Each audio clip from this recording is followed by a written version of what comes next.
subways are the loneliest places for outcasts and rebels.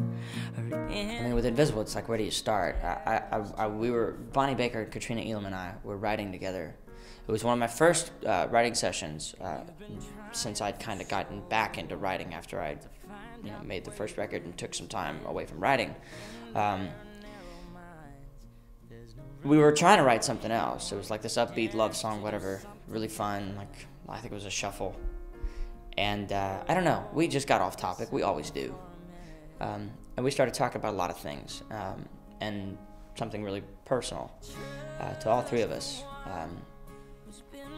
Talking essentially about being an outcast, being, feeling like you don't really have a place to fit in, and all those things that come with that. Each of us had our own version of that story. Mine, obviously, being that I was, I don't know, I grew up, somebody who's just really obsessed with music, I was also an only child, so like I could go in my little, room or studio or whatever and just make music and play loud music and just, I don't know, zone out, and I kind of found my place, I kind of found my home, but it took me forever to figure out that there was nothing wrong with essentially that being my place to fit in. You don't really have a perspective. When I was going through high school, middle school, it was hard to see that as a good thing. It's hard to see that, I didn't really fit in there because all I wanted to do was play music, and I would only find that place outside of school or my little circle of, people that I hung out with in school or whatever. I was never really going to fit in there.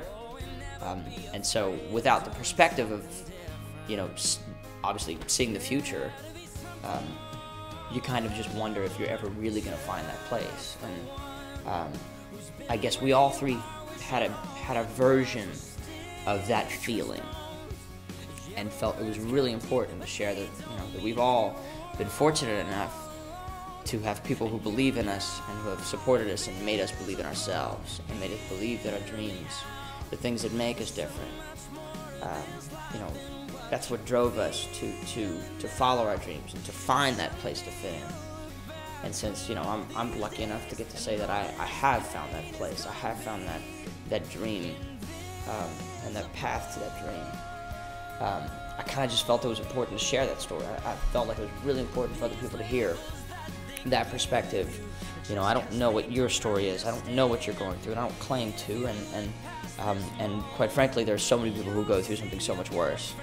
Whatever that may be, but if I could shed some light on a story, with a experience, it's that my experience was, I didn't fit in because I was different. Now I fit in, and there's nothing wrong with being different. And I've realized that there's nothing wrong with being obsessed with music and having that be the only thing you live, breathe, eat, think about. And I guess I want other people to know that. What makes you different is what makes you awesome. What makes you, unique is what shapes your life in the coolest way.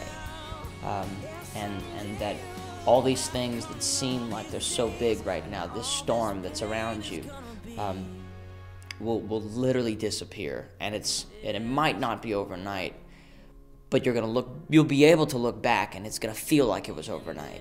Because I don't know, there's so much potential for your story to be written in the most beautiful way. And all these experiences, all these things are going to shape you to be someone stronger. And yeah, they're going to, you'll be able to shape your storyline based on who you really are. We always said if we recorded Invisible, or when we recorded Invisible, we'd have to put real strings. There's no exception. And we had to get somebody who's done a lot of really cool string arrangements. And so we got Paul. And then like 2 days before he went in the studio, I said, okay, well, hang on, there's one more thing. If we're only going to use real strings on one song on this record, I have to get him to write an interlude. We have to, and I kind of felt like after Invisible on the record, we'd need a break. We'd need I wanted something musical, for a combination of things, really.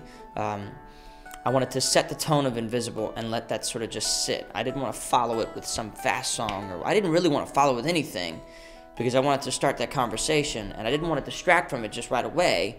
You know, I wanted to focus on that song for longer than just the song. As weird as that sounds, I know. I thought an interlude would allow me to sort of, or would allow, not even me, allow anyone listening to that song sort of paint their own picture of the song, and really make it their own. You sort of have a minute of musical stuff that just sort of brings you even deeper into the song.